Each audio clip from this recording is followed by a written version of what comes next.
If you look at the Federal Reserve Act, it does say for cause, right. And it looks like those forms were not filled out accurately, that they were filled out improperly. And this is why Secretary Bessent highlighted why he believes the Fed should do an internal probe. The law may not be clear where it dots everything out, where there has to be a specific process. It says for cause. The president believes he has cause. Certainly, you have to take these things very seriously, given the fact the Fed is a regulator. And we'll see where it goes. Don't you want to know if he has cause, though? I mean, is it up to the president to say that something was wrong? Well, yes, I do. Here? I think so, Joe. And as Secretary Bessent alluded to, Governor Cook has not said she didn't do it. And that's maybe perhaps is quite important.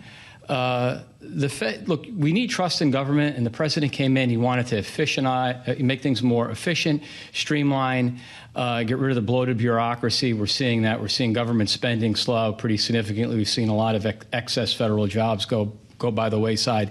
He actually wants to bring trust back to institutions. We've had other episodes in the past where Fed governors have had to resign because of alleged improprieties.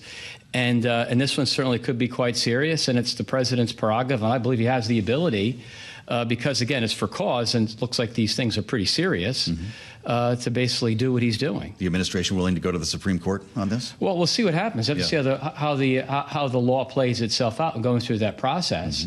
I don't know. I'm not being a lawyer, not knowing how it's going to work, but the president certainly, I think, has a good reason to be concerned about what's happened.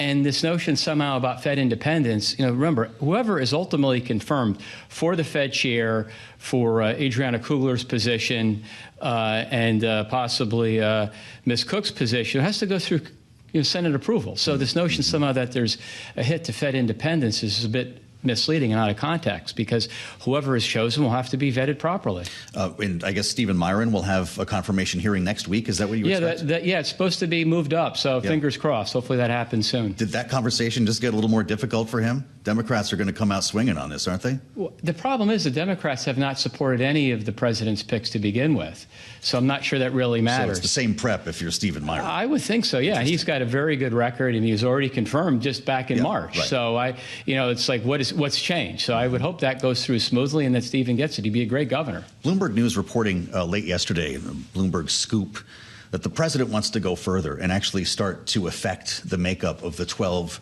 regional banks. Is that the next layer here? Because that will bring up a whole other conversation about independence. Yeah, well, possibly. I mean, the thing is, does he want to reshape the Fed to his own likeness? I think the Fed needs to be, the Fed probably needs some serious overhaul and reshaping. I mean, the fact that, the governors have basically agreed to every president, I think, in the history with which they've been, actually the ability to not have a president get that position just shows the fact that everything has been rubber stamped. And the presidents aren't really going through a democratic process in that sense, right? It's a private, sort of quasi-private entity elects these people to the reserve banks, and then the Board of Governors then kind of approves it. I like what the president's trying to do. He's trying to have a very populist, very, everyday American, everyman approach, so to speak, to policy making, where he wants to lift up Main Street. And the Fed oftentimes is perceived to be, a globalist, elitist institution. That's a perception that the institution has. And I think even the Fed itself would probably admit that there's been some overreach. And Secretary Bessent has said that, and they want the Fed to go back to kind of its core mission of low and stable inflation, full employment, and moderate and low interest rates. We're going to get interest rate cut or cuts starting in September, according at least to market expectations. There's a worry, though, that if the president puts a chill across the Fed, that the Board of Governors may not always be acting on data, that it may be influenced by the president. Why do you doubt that? Well, a couple of reasons, Joe. One is you had two governors dissent, and they dissented before we had that employment report, which showed massive downward revision. So there were very strong cases to be made why rates should be lower before that meeting. And then, of course, those governors Bowman and Waller, certainly their case, I think, is more strong. The chair himself has said, look, interest rates are high relative to the neutral rate, very high even relative to the highest dot on the dot plot. So the Fed has put itself in a position where it needs to be accountable for its forecasts and for what it's saying. Factually, their inflation forecasts have gone up from March to June as inflation dipped slightly lower, so their forecast error got wider. The bond market is telling you that there's not an inflation problem. Break-even inflation is well contained. The 10-year note is well contained.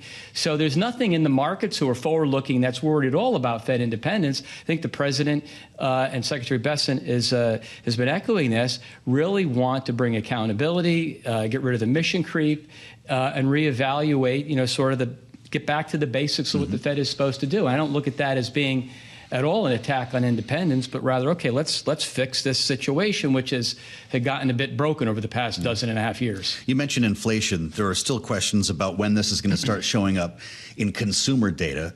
The market did get a bit spooked by the PPI, suggesting that, oh, maybe it's actually finally here. This is the threshold before it spills over on the retail side.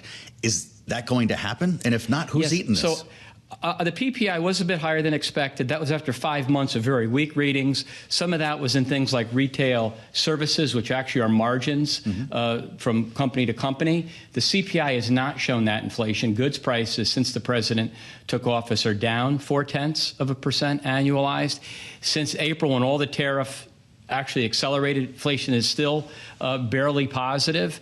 So I don't think, Joe, we're seeing any of the tariff effect yet. Maybe it shows up at some point, but I'd argue, given the fact that we're debating whether there is a tariff effect, is proof positive that clearly it was not anywhere near as bad as all the experts and pundits thought. Yeah. The president said that we've got the leverage, that our trading partners are largely going to eat those tariffs, and I think that's exactly what's happened. Before you leave, I have to ask you about NVIDIA, because it's NVIDIA Day. We've got the earnings coming, and your boss was talking about it earlier today, knowing that the government is taking a 10% stake in Intel. Should we have a stake in the world's most valuable chip maker, NVIDIA? Scott Bessent was asked about it on Fox earlier. Listen. I don't think NVIDIA needs financial support.